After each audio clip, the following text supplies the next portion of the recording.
А, так, енді біздің жалғастырамыз. Так, сценамызды, үйлерді, сеченең бәрін дұрыстап болдық.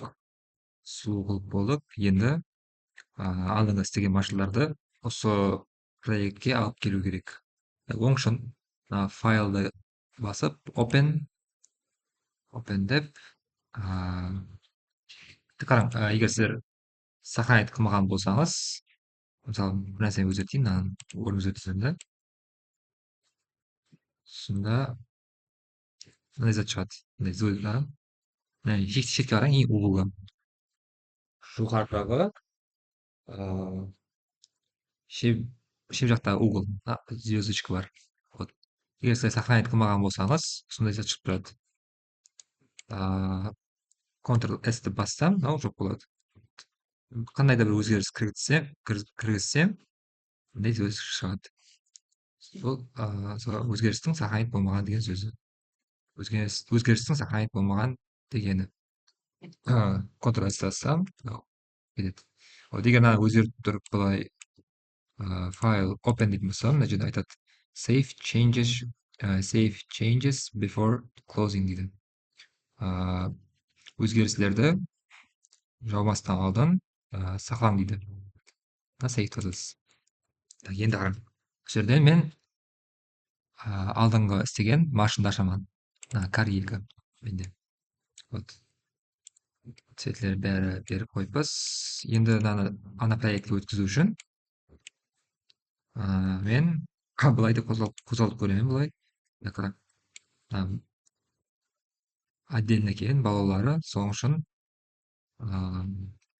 бәрін бір объект қылып қосу керек. Соның үшін ардымен деп жатып тұрамын. Сізден қосып жіберейін. Screencast case әрдайым өшіп қала береді екен. Бір кіріп шықсам. Так, арды өшіп тұрамын. H деген height деген сөзден алынған. Просто көзді жұмып қояды қастағы. Ханы бассам, көз жұмылады. H. Так. Енді талаймын аным. Вообще бәрін деп. Бәрін бір объект қылу керек. Так, ұстап тұрып Ctrl G-ді басуға асықпаң. Ең бірінші болып сіздер модификаторларын тексеріп көруіңіз керек. Әр объекттің модификаторын тексеріп көру керек. Объектті бір-біріне қоспастан алдын модификаторлары қабылданған болу керек. Егер қабылданбаған болса, не болатынын көрсетемін. Қараң. Мына жерге бір куб қойып көремін. Куб қойып көремін. Осы кубке екінші куб қоямын қасына. Мынаған subdivision bevel берейік. Bevel беремін. Там бермеймін bevel. Мынада bevel жоқ, мынада бар. Енді мынаған қосатын болсам, мынаны ұстап, ақыр болып мынаны басамын. Сөйтіп Ctrl G деймін. Bevel мынаған да беріліп кетті. Яғни бұлай қосатын болсаңыз, ақырғы ұстаған объекттің активный объект дейді. Шетінде сызған басқаша болып тұрады. Оранжевый болып тұрады, мынау қызыл. Вот. Ctrl G-ді бассаңыз, сол объекттің модификаторын мынаған беріп жібереді. Қосатын объектке. Егер мен мынаны ұстап тұрып, мынаны талайтын болсам, Ctrl G десем, мынанікі жоқ болып кетеді енді. Себебі мына модификатор жоқ еді, енді мынакам жоқ болып кетті. Вот. Мынада қазір әртүрлі модификаторлар бар. Мынада mirror bevel бар. Мысалы, мынада есе, мынада тек mirror бар екен. Бәрінде ұстап тұрып, Ctrl G-ді бассам, бұзып кетеді. Соның үшін қабылдау болу керек бәрі модификаторларын. Оны қабылдау үшін деп машинаны талайсыз. Сөйтіп мына жерге кіріп, важный зат, отсветный басып таламайсыз. Обязательно сол дұрыс порядкіде талау керек, қабылдау керек. Ең бірінші мер тұр ма, сол мерді қабылдау керек. Бірінші болып apply. Сөйтіп bevelді қабылдау керек. Apply. Вот. Мындай болды. Енді мына жақтан нарды қабылдаймыз. Apply. Так, бәрін деп қабылдап отырмаймыз. Lifehack бар. Деп аны басып бәрін талаймын. Сөйтіп біреуін талап қоюым керек деп, мындай активный объект қылып, сөйтіп болып, мишін оң жағын басып, convert to mesh десем, Hammasining modifikatori qabul olib keladi. Yaxshi. Так, bo'ldi. Qabul olib ketdi hammasining modifikatori. Аны бассам deb бәрін талайды да, қараң. Сіздер құр аны баса бермей, егер сен аңызда басқа бір модификаторын қабылдау керек емес болған объект болса, деп талай беріп. Так, бәрі қабылданды, енді қосамыз. Бәрін талаймын. Сөйтіп болып, машин ұстап қоямын, ақыры болып былай машин ұстап қоямын. Ctrl G деймін, қосылды бәрі. Все нормально, не көресіз.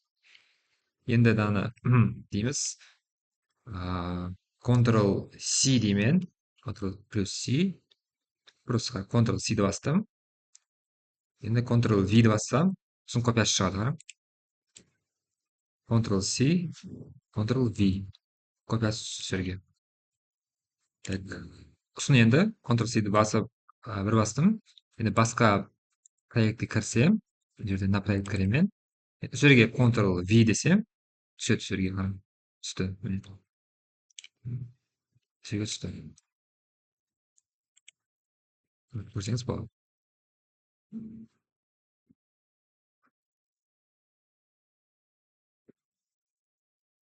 Размер как раз дұрыс болып тұрды.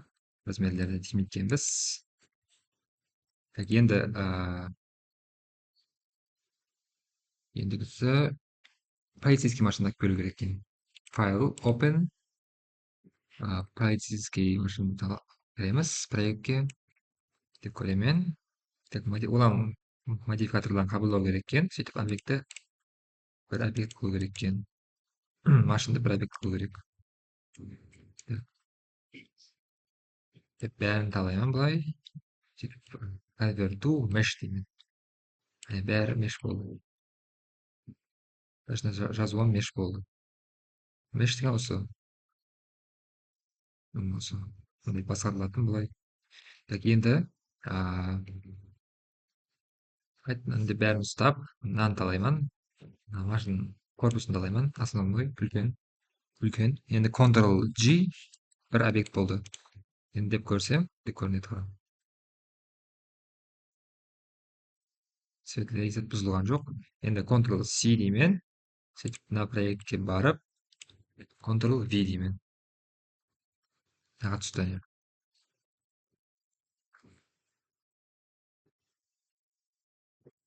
RZ90.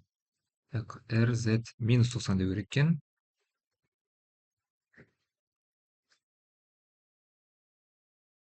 Несін сәл тигізіп қоямыз.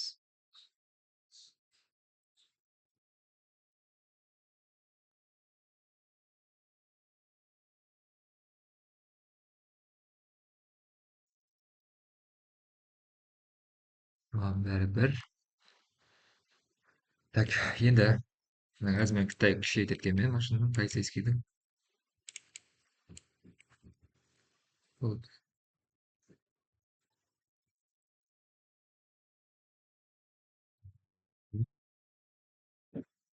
Машинада полицейскийді артылау қоямын былай. Мына жерге қоямын. Главный баста камераға кіріп тұрмаса болды. Так. Өшіп тұрмын. Баста камерадан шығып тұру керек. Көрмей тұрды камерада. Бәрі заты сол камераға главный камераға жақсы шықса болды. Басқасыларға камераның шетіндегілерге мән бермейміз. 9 минут болды. 9 минут болды. Ең бірінші болып мына машинаның баллонын машина деп қозғалған кезде айналатын қылу керек. Себебі ол қазір көріп қалуы мүмкін айналмай жатқанын. Так, оң үшін қазір бір көріп алайын. Так, жаңа бір көріп шықтым өзімді. Машинаның баллонын айналдыру үшін сіздерге таза зат үйретемін. Ол драйверс деген. Мына жерге бір көрсетемін шығып кубиктен көрсетемін. Backslash. Кубикті мына жерге шетке қойып тұрамыз мына жерге. И міндеттен көрсетсем болады.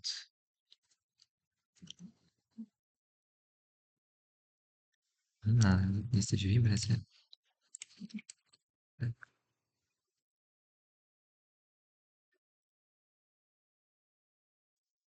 Check the select. Просто мына көрсету үшін мынаны істеуіміз шарт емес. Мынау дейді. Шестерна. Осыны айналдырып көрсетемін. Драйвер не екен. Так. Сол машинаның баллонын айналдырған кезде керек болады. Мына басама. И осы жерден так, Z бойынша айналса дұрыс болады. Дұрыс айналады екен. Z-тің үстіне апарамын мишканы, мына жерге сөйтіп оң жағын басама. Осы жерден add driver деген емес, add driver деп басып кеткенмін. Драйвер қосу деген. Осы жерден Z Z бойынша деп жазып қойыпты осы жерге. Мынарға тимейсіз, мына жерге басқаларына тимейсіз. Тек мына тез object деген жерден пипетканы басып кубикті алаймын. Қараңыз. Мына жерге қайтадан деп үстін басып деп edit драйвер қылсам болады енді. Драйверді турлау деген, өзгерту деген. Вот міне кубик.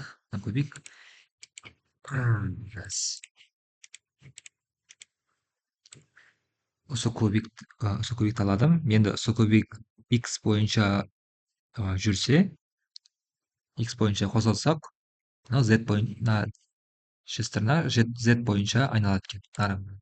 Gx көрдіңіз бе? Gx деп айналыңыз. Вот. Деп x бойынша емес, мысалы размерін өзгертсем, average scale, вот. Бұл размерін өзгертсем айналады енді. Қайтып өзгертсем де айнала береді. Вот, мына жерге мысалы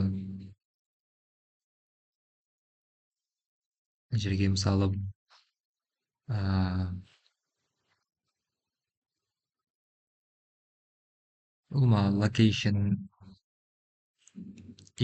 z location деп қоямын да. Енді z өзгертсем не қалады? Өзгереді, айналады.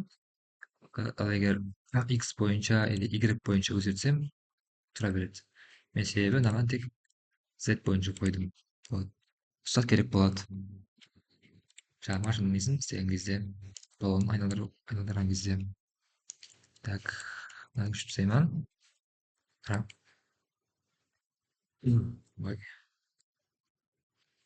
Машинаның балаларын отдельно қылып алу керек екен бірінші болып. Мынаны и selection деймін. Екеуін отдельно объект қылып алу. Екеуі бірге істедім да. Соның үшін екеуі енді қалып қойыпты ғой. Арқылы айтамын. L деп көріп аламын. Selection. Екеуі бір объект болды, екі баллон. Вот. Енді несін дұрыстау керек, сары originді дұрыстау керек. Set origin to geometry дейміз. Ортаға түсті. Енді былай айналдырған кезде дұрыс айналу керек. X бойынша. Мынаны сөйтеміз. L selection. X бойынша айналдырады. Сосын деп айналып кетеді.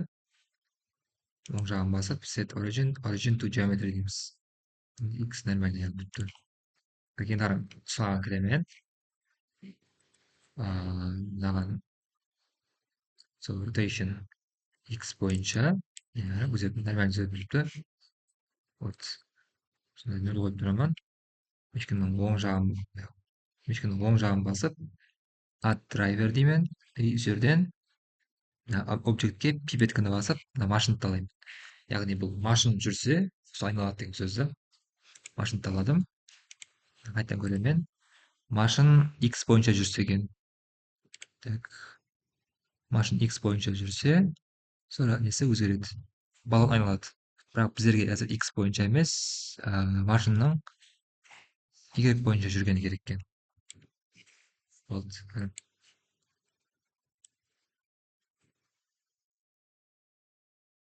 машина енді жүргізсем айналады. Просто мынаған жауап қою керек енді. Қазір жауап көрсетемін. Екеуін бір объект қылмай жалғауға болады. Так, мынаны былай сөйтіп жіберейік. X бойынша add driver пипеткен емес, мынаны басып, мынаны қалаймын. Машина таланды. И мына жерден мына X бойынша емес, Y бойынша қою керек. Так, енді машина жүрсе екі баланым айналады екен, дұрыс. Бірақ бірге жүрмейді екен машинамен. Вот сол бірге жүру үшін мына екеуін талаймын. Сөйтіп ақыры болып машинаны талаймын. Сондай ақыры болып талану керек машин. Енді Ctrl P деймен. P деген parent деген. То есть мынау родитель, ата-ана. Сол мына машина корпусы сол балалардың папасы болады, ата-анасы болады да. Вот соның ізінен жүреді. Объект жазамын. Қарап, бірге жүріпті, бірақ екеуі отдельный объект. Деп көрсеңіз, сондай несі шығып тұратындай. Қайсы объекттің баласы екені шығып тұрады. Апарып тұрады да міне. Үзік сызық. Мынаның папасын көрсетіп тұрыпты. Мынаны ажыратып алу үшін Alt P десіз, сөйтіп clear parent жазасыз. Сонда мындай жоқ болады. Қайтадан так, енді машинада былай жүргізсем, жүреді ізінен айналып. Так, қазір машинаның баллоны артқа айналып тұрды, қате болып, қара. Алдыға айналу керек. Бұршылаймыз, мынаған кіріп, edit driver и var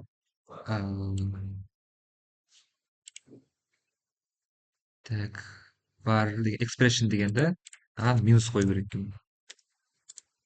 Сонда дұрыс болады. Деген үміттеміз.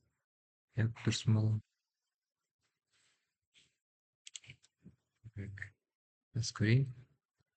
Қандай еді айналым?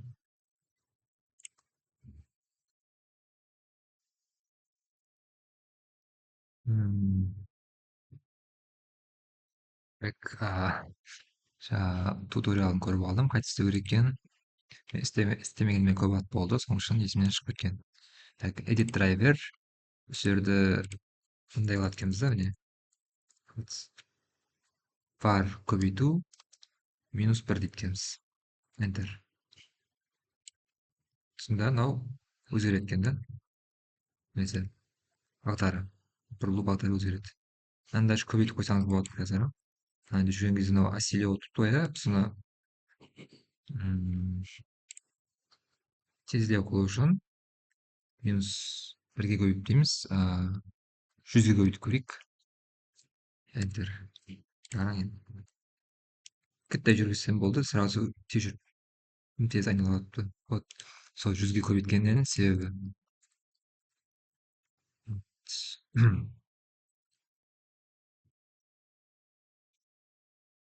Жүзге емес, сол 2-ге көбейтіп көрейік. Нормально шығар. Минус 2.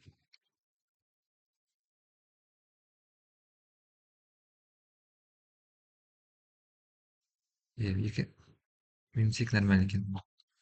Ана сөйтіп қоямыз. Edit driver. Var плюс емес, көбейту минус 2 дейміз.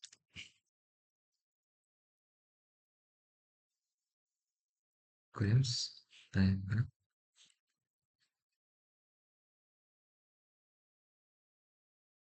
Вот. Егер басқа немен қималатсаңыз, ол X бойынша қималатсам айналмайды. Z пен айналмайды. Тек Y бойынша айналады екен. Так, 19 минут болды. Полицейский машинаның баллонын сөйту керек. Так, сразу көрсетіп жіберемін. Өзім істей алмай, бұл жерде өткізіп жіберсеңіз болады, егер уже білетін болсаңыз. Selection.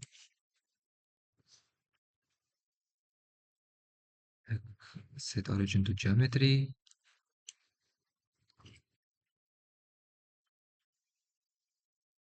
Мынаны сөйтеміз, алып бердім.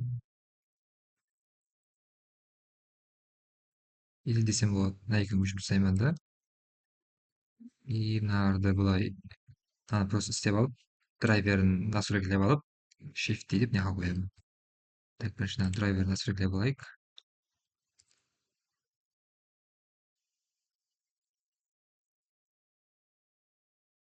Драйвер, так, object, машина танымаймын, полицейский. Енді драйвер, полицейский, y локейшнмен жүрсе өзгеру керек.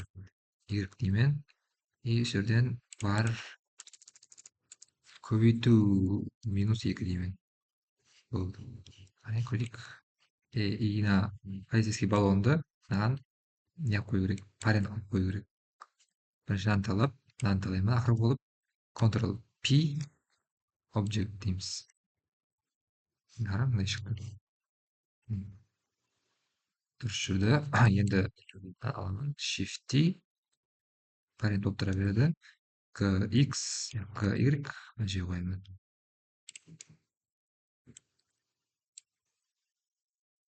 Дарым. Вот.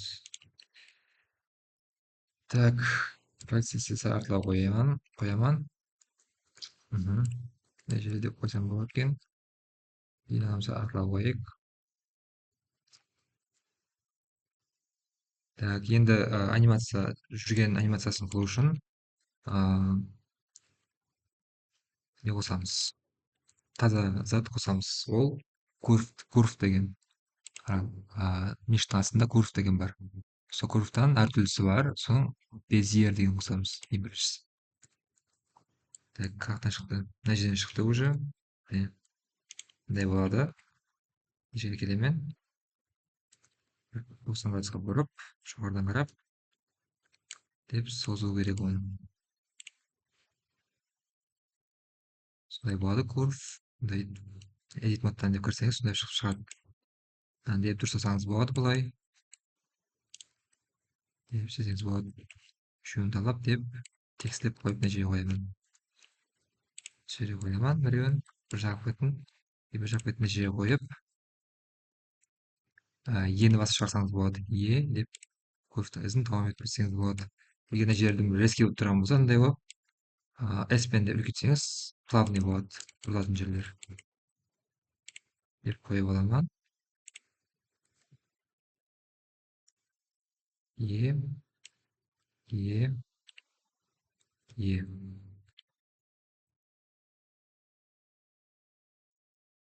Деп бәрді басып дұрыстаймын да былай.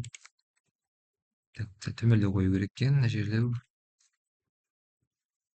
Так, енді қараң, машинаны талап, осыған сызық бойынша жүру керек, curve бойынша. Так, оның үшін машинаны талаймын. Мына жерден constraints'е кіріп, add object constraint жазамын. Осы жерден follow path дегенді қосамыз. Яғни бұл мағынасы жол бойынша жүру деген да. Так, бастым. Target деген целі. Соған curve'ті қоямыз деп, пипетканы басып, былай curve'ті талаймын. Аты шықты. Object Bezier куб. Bezier куб. Таладым, жаққа кетіп қалды машина. Сол неге де жаққа кетіп қала берді. Сондай жаққа кетіп қала береді әрдайым. Соны дұрыстау үшін ең бірінші болып машинаны object кіремін, машина талап, и clear деген жерде location'ды басамын. Мына жерге келді енді, мына жерге. Енді былай деп қойсам бола ма екен? Жақсы. Қараң, енді мына жерде offset дегенді былай қозғасам болады. Сонда мынау не бойынша жүреді? Сол сызық бойынша жүреді, қараң.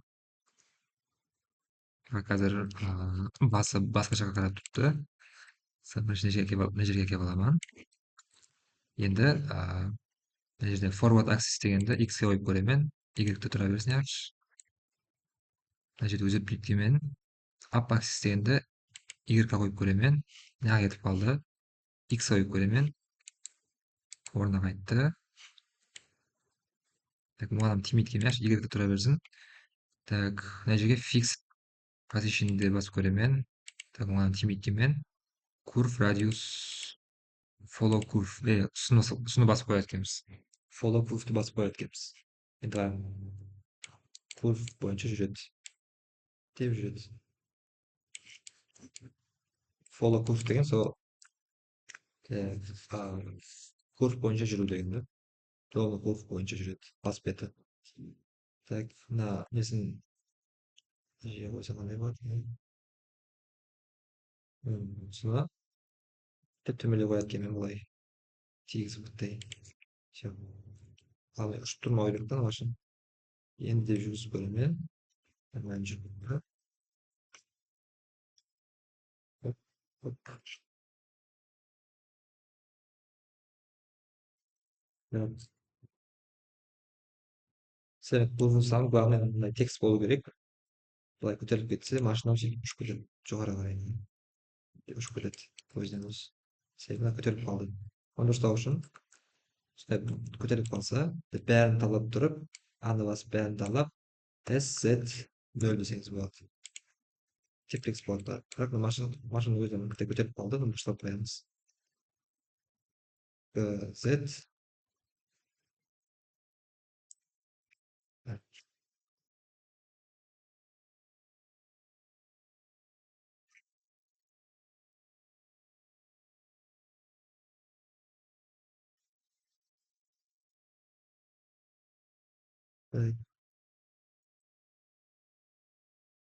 Z ровно ровно ровно.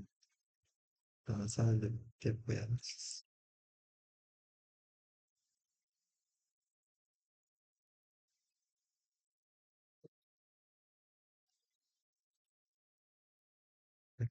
Деп қоямын, былай да жүргізіп көремін.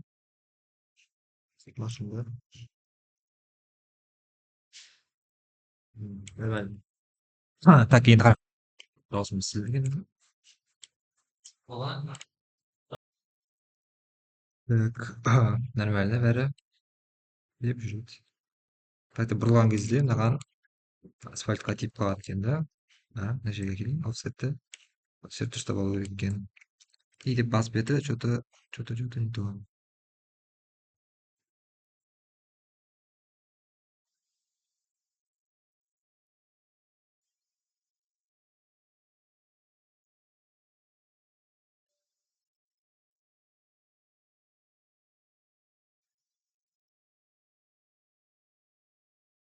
Қалай плавный болу керек екен.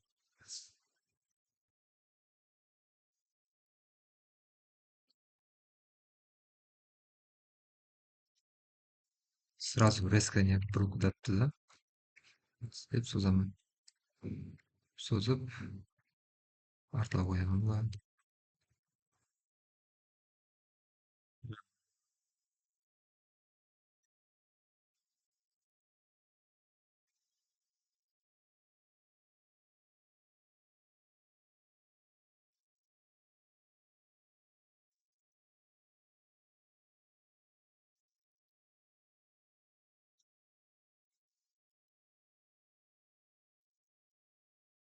Ena өзі ровный тұрған жоқ екен ол машина.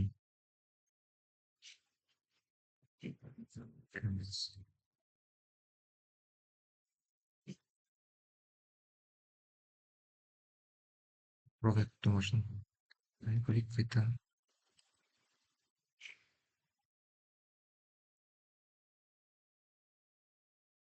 Мына жерге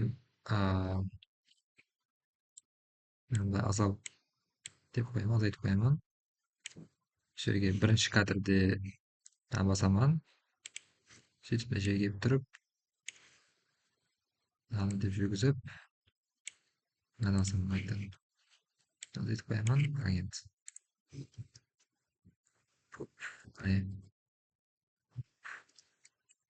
Просто тым тез болып кетті, соны енді деп созып қойсам болады екен. Хоп. Деп бұрылып қашып қалады машина. Қашып қалады машина. Нормально екен. Так, енді полицейскийдан сөйтіп анимация қыламыз. уже отзывник болған неміс. Так, мына анимация қылып болдық. Машинада әлі дұрыстаймыз. Полицейский осыны түзетіп беріп ала ма? Осындай жол қоямыз. Мынаның жолын бассам болады бірінші болып. Shift D деймін. Сөйтіп, мына шетке қоямын былай. Енді полицейский машина талдап, корпусын талдап, именно мына жерін үстін талдап былай constraint қосамыз. Follow pass. И мына екіншісін талаймын. Кетіп қалады, мына жаққа кетіп қалады. Object clear location дейміз. Сөйтіп сол жерден и айтпақшы объекттің андай скейлі қате болса біртүрлі болуы мүмкін. Соны қарап тұрыңыз. Scale қате екен, мысалы scale деймін да. И сол жерден мына жаққа келемін былай, машинада былай. Сөйтіп follow curve деп қоямыз. Енді нормальный болады деп неғады. Енді бұны деп машинға дүгетіндей болу керек. Мына жерге қоямын. Енді мына петляны өшіп тастаймын. Verticals X. Деп не деп өшіремін. Қайтадан көрсеңші өшіргенімді.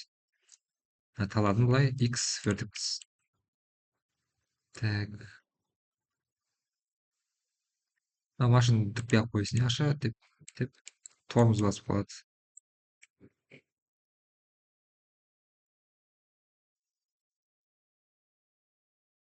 Машина түкпейді, просто барып тұрып тормоз басып қалады.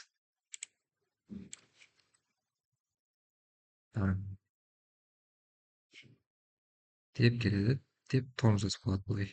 Тоқтап қалады сөйтіп.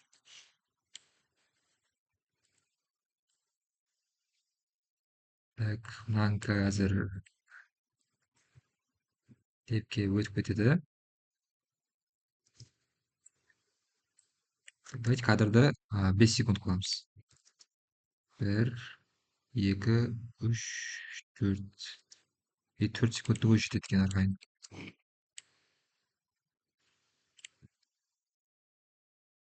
Өтіп кетеді. Ізінен полицейский келеді. Так, полицейский уже мына жерге келген кезде жүріп бастау керек. Значит, мынаны точканы басамын. И мына жерге қойып, офсетті мына жерге қоямын да. Деп қоямын. Қайтадан басамын. Даром. Қазір слишком тез жүріп кетті полицейский. Так, значит, мынаны бастаған жерін ұзақлау қоямыз. Былай деп. Тоқтап қалады полицейский. Ана машина дальше жүріп кетеді. Мына камерадан қарап көреміз. Жүреді. Полицейский ізінен жүріп, тоқтап қалады. Так, енді мына машинды обычный қылып анимация қыламыз. Былай бетке жүрген. Так. Бірінші мына жерде тұрған анимация қыламын. Мына жерде тұрғанын. Осы жерге қойып тұрып. Так, қазір мен X бойынша не қылдым. X-ті басып қоямын. Сөйтіп мына жерге келіп, артқа келіп, алда қоямын былай. Сонда жой анықтау болады.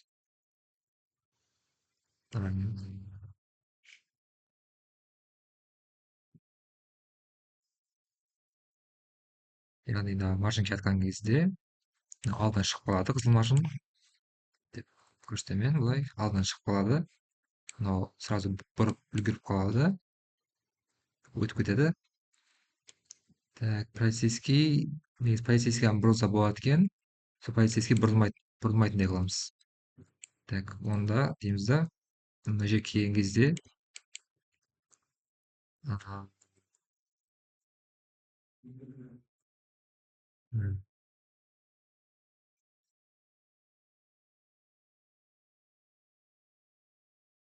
өтіп кеткеннен кейін қайтадан деп жүргізіп қойсақ болады екен, артқа G, X деп мына жерде қойсақ болады екен. Вот. Қазір тип қалды ақ беті. Так,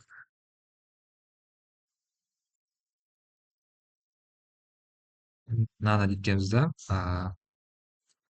ага барып, ошо тийип турган жерин сәл алыла коебуз деп, сөйтүп анан кайттан деп басабыз. Эми тиймөө керек. Кайттан тийип калды. Так,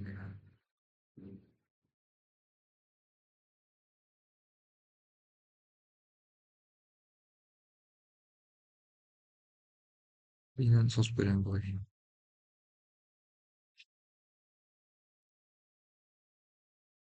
Сөйтсем болот экен, карап алла соолсун да.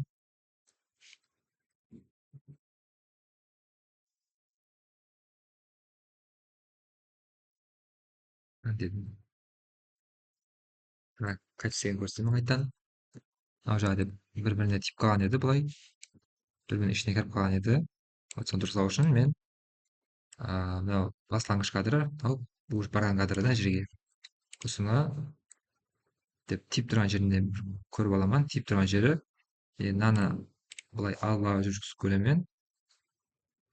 Экинчи барган жерин ушуну алга жүргүзөм кытай. Сүйтүп ушундай тийип туруп да, и наны алга жүргүзөм экен, тийбейт. Сөйтүп істейсиз.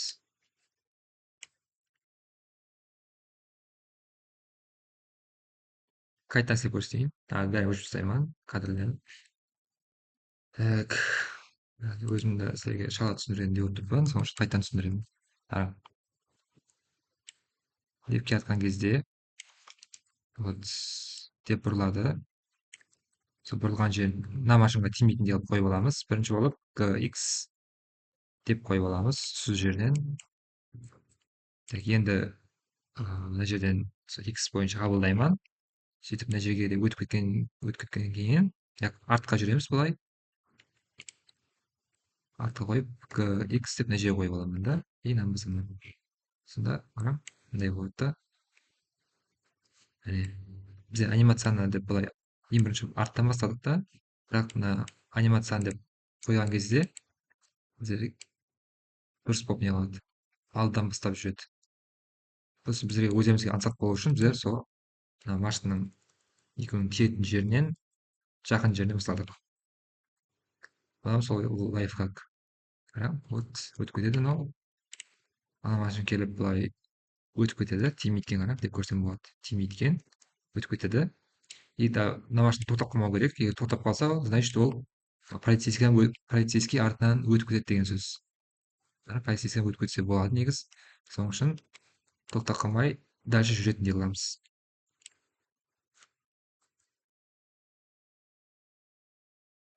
Так. Ошон үчүн мен мына кадрге бараман. Полицейский чыгатын кадрге бараман. Уж көрүп баштаган кезде мынау уж мына жерге келүү керек да, мына жерге. Деп келип калуу керек. Ыйнамасын. Енді барам. Бирок уже ол енді токтомой калды го эми. Значит, мынаган тиет деген да, дальше мынаган кетип баратты. Значит, мынаны экөөнүн тиетін жерин көрүп аламын. Биринчи үстү тиет экен экөө бири-бирине. И мынаны алла деп жүргүзүп көрөм мен. Деп жүргүзүп көрөм. Болду. Тийди кайттан. Мына жер тийди, значит, кайттан алла коем. Сәл тийди, кайттан кете алла кое керек экен. Болду.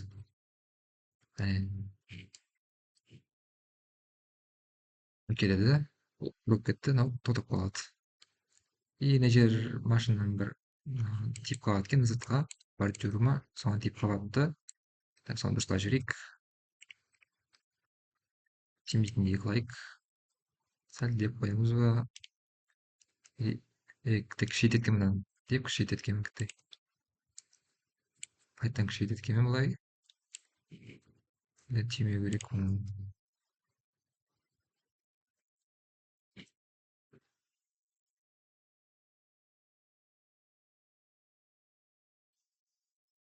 Деп койсом болот.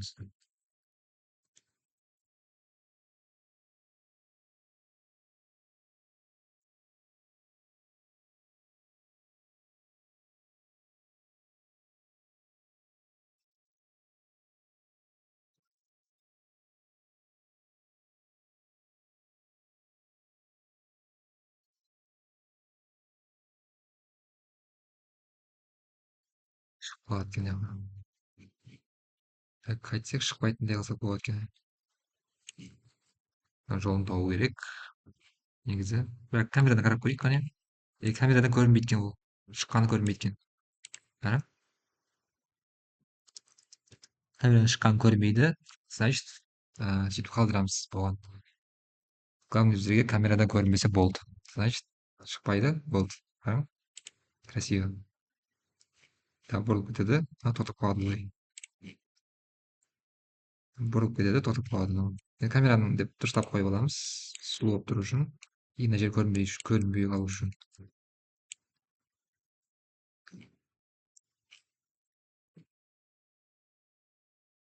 Бұрылып кетеді, тоқтап қалады.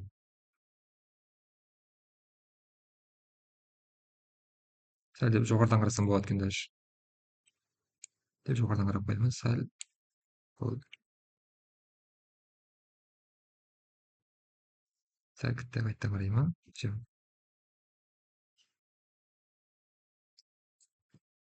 Мінекей. Дейді. Тоқтап қалады. Все. Тоқтап тұрған несін кіттай созып қойсақ болады екен, бірақ негізі яш нормально. Общий 98 кадр болады екен. Енді оны анимация қылу үшін так сохранить қылып жіберемін бір-екі мәрте. Анимация қыламыз енді оны. Деп қойып көрсем болады мына жерден ev-дан. Тоқтап қалады. Келіп келеді. Тоқтап қалады. Так, ev-де тұрады. Мына жерден 24 фреймрейт 24 болып тұрсын, тимең оған. Ділгітеміз қазір. PNG деген жерде қара. Output деген, мынау рендер. Рендер настройка соған тимейміз. Outputқа кіріп, мына тимейсіз. Frame start, frame end дегенге. Мына жерде PNG емес, файл форматты MPEG видео қоямыз. Сөйтіп, мына жерден файлды басып, қайқа сохранить қылады екен айтамыз. Өзіңіз файлыңызға қоясыз, сохранитті. Өзім файлыма қоямын, IMTeacher дегенге. Teacherге бір видео деген файл ашып қоямын. Видео. Соның ішіне асап қыламыз да. Соның ішіне сохранить болады. Осы файлдың ішіне. Encodingті матроска емес, encodingті матроскадан MPEG 4-ге қоясыз. Сонда нормально болады.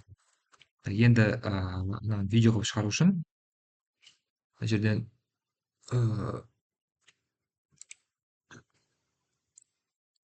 рендер image емес, рендер animation дейсіз қараң. Алдын F12 басатын едік, сонда рендер қылатын еді. Енді Ctrl F12 басасыз.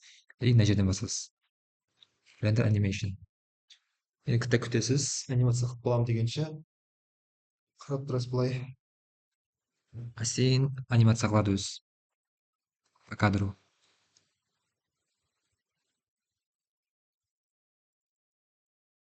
Сразу болмайды анимация, қараң. Так.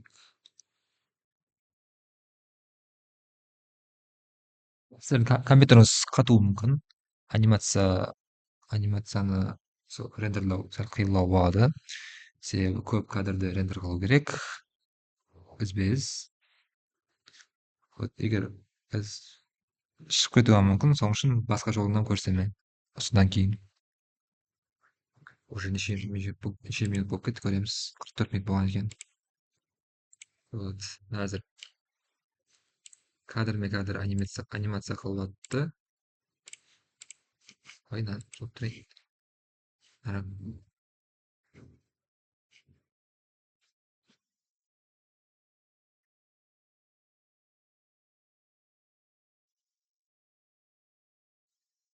15-ші неге келді, фреймге келді уже.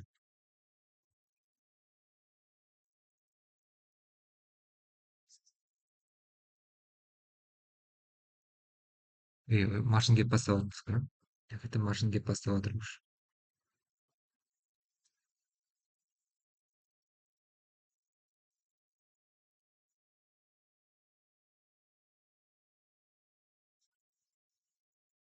Машин келіп бастап жатыр. Так, мен ана қазір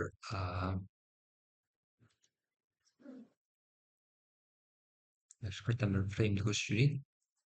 Сөйтіп стопқа қойып тұрамын, анимация қылып боламын дегенше. Себебі жақтан көп файлдар ашық тұрса, уже на компьютерге нагрузка болады и анимацияны қылу астерінде болады. Әртіп жауып қойсам болады.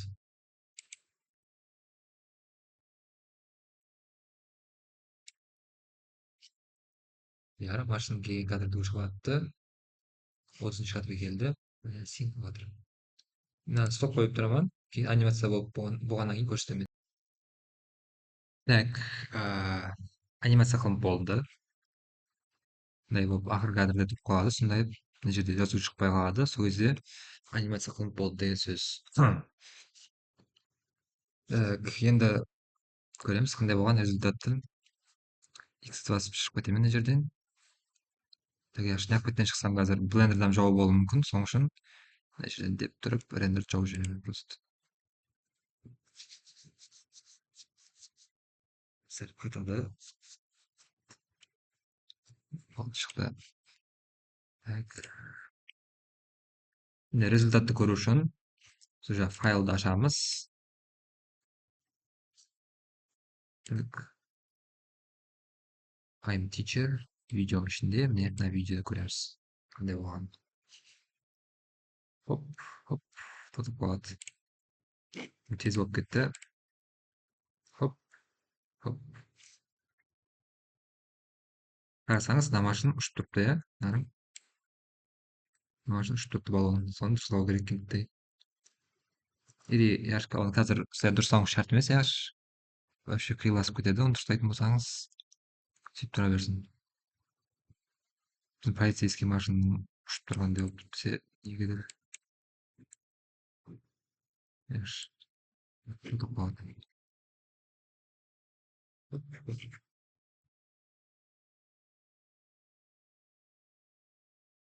Тым сразу болмау үшін кітап созып қойсаңыз болады екен мына нені.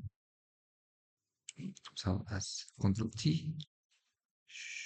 198 кадр емес, бір где-то қайтадан тұру үшін Қытай былай деп созып қойсақ болады екен да, сонда сразу не болмайды. Тосып қоймайды сразу. Деп тұрады Қытай. Болды. Где-то 110 кадр қойайық. 110 кадр болсын болды. Сонда сразу тосып қоймайды, Қытай тұрады. Болды. Енді сіздерде андай рендердің уақытында шығып кетуі мүмкін өзіне өзі, себебі компьютерден слабый болғаннан кейін сол қатып шығып қалуы мүмкін. Соның үшін басқаша жолы бар. Сол қатпай қылу үшін рендерді мына жерден MPEG видео емес, мындай қыламыз. PNG дейміз. Сөйтіп мына жерден сондай болып тұру керек. Настройкілері, compression бәрі сондай болып тұру керек. И видео емес, кіріп тұрып, таза файл ашамыз. Image sequence дейміз. Image sequence дейміз, accept дейміз. Енді қарам.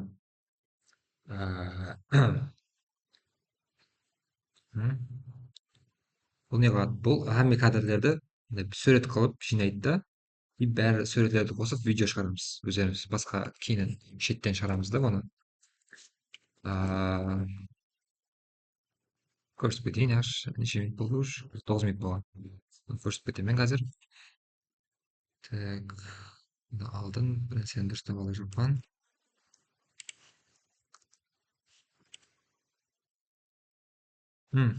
Видеода баста айтуды ұмытып кеткенмен, сіздер камераға motion не қылсаңыз болады.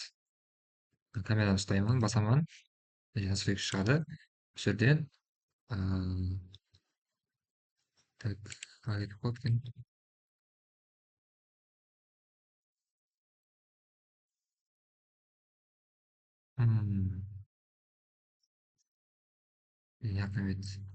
Мыняқта екен, рендер настройкасында екен, motion blur қосып қойсаңыз болады.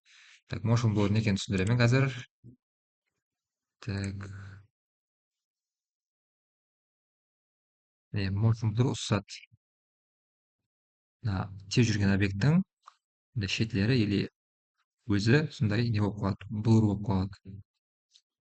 Мындай болып соны зат қоссақ болады. Сонда сәл мындай киношный болады. Так, motion blurдың aspect өзгертуге болады. Motion қосамын. Шаттер сюда тұра берсін, 0,5-те. Қара. Мына шаттерді көбейтіп тастасам, жүрген өзіне сондай motion blur болып қала береді екен. Motion blur болады. Соның үшін 0, яғни 0,3-ке қоя қояйық. 0,5 тым көп. 0,3 емес, 0,2 ма бір.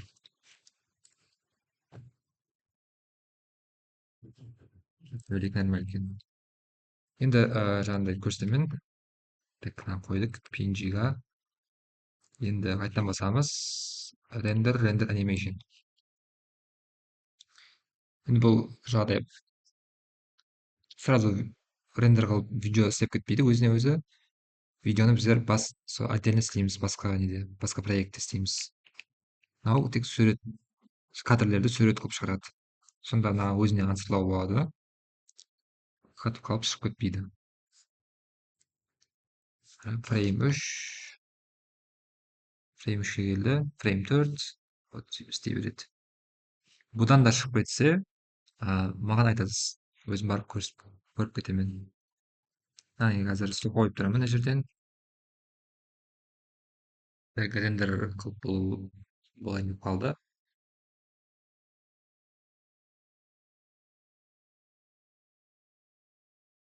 110 фреймде тұрыпты.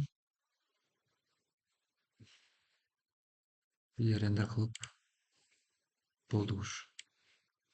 Рендер қылып болған. Болды, түсіндеп тұрады. Ақыр кадрда тұрады, сөйтіп 4 уақытты көрсетпейді екен, X-ға шығып кетеміз. Енді таза файл ашамыз мына жерден. Шындай емес. Мына жерге плюсті басамыз. Сөйтіп видео эдитингге кіреміз. Видео эдитинг. Осы жерден мынаны біріншіге қоямыз. Біріншіге. Так, маған керек емес. Осы жерден add image sequence. Жаңағы суретлерді былай файлға кіріп, міне суретлер кадроды бірінші нені талаймыз, бірінші суреттен бастап, егер мындай тұрған жоқ болса, мынаған басып, name басып, бір бассам мынандай көрсетеді, бір бассам сөйтіп көрсетеді. По порядку, өсу порядкінде. Енді аны басамыз, бәрін талайды. Сөйтіп add image strip жазамын. Деп қосылады. Қосылды. Көрсеңіз болады бұлай. Мынандай жүргізуге болады бұлай. Контрол ұстап тұрсам сөйтіп қалып қалады бірінші кадрге. Так, енді болды. Сөйтіп жүреді, өтіп кетеді. Бірінші машина өтіп кетеді, мынау отап қалады. Енді соны рендер қыламыз. Басқаша рендер, тез болатын рендер. Мына жерден исқа тимейміз, исатқа. Просто мына файлдың несін талаймыз. Видео қыламыз. MPEG видео. И мына жерде энкодингті жаңа MPEG 4-ге қоясыз. И мына жерден секвенске емес, видеоның ішіне қоямыз. Accept. Так, соменен видеоның атын өзгертіп қояйық просто. Қайтып қойсам болады. 0,2 деп қоямын. Accept. Видеоның аты басқаша болады. Просто егер екеуінің аты бірдей болып қалса, жаңағы видеоның үстіне түсіп кетеді. Все, енді Ctrl F12 басамыз.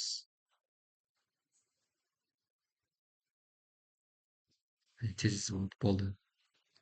Ctrl F12 бастым. Енді былай деп шығып көремін. Сохранить қойман. Мынаны өшіп тастаймын блендерді. Так, this PC, I'm teacher, video.